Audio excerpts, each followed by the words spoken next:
with Dakshinayana in progress, that is, sun's movement from the north to south, and monsoon setting in most parts of the northern hemisphere, I think it is apt that we have an episode on bountiful rain. We'll discover how mythology has shaped rain in Tamil language. But before anything else, I want to recall my childhood during the rainy season.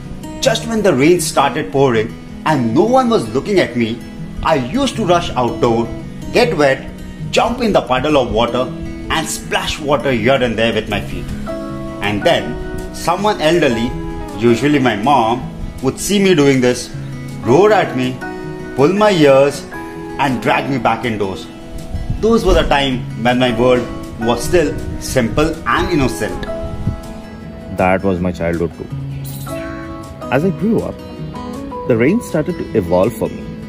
I started to smell the soil when the first raindrops fell. Lightning and thunder became nature's light and sound show.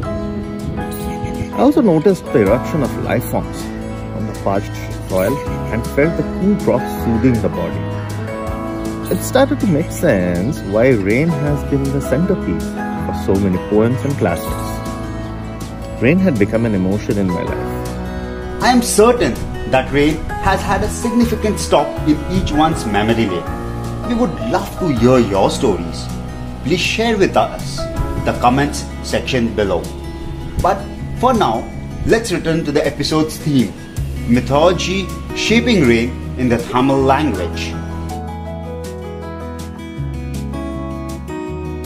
If we travel to Tamil Nadu, a southern Indian state, we will hear the words Muthumari umpteen number of times during the monsoon season. The word Muthumari means raindrops, where Muthu means pearls and Mari is an abbreviation for Mariamman.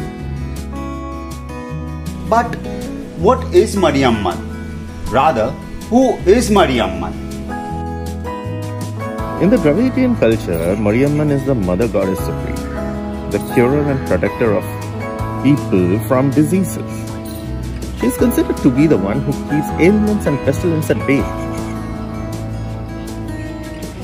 Doesn't she sound similar to the North Indian goddess Devi Shitala? That's an interesting parallel you pulled out. In fact, both these goddesses have a three-headed demon at their feet, who we know as Jarasur, literally translating to the monger of ailments.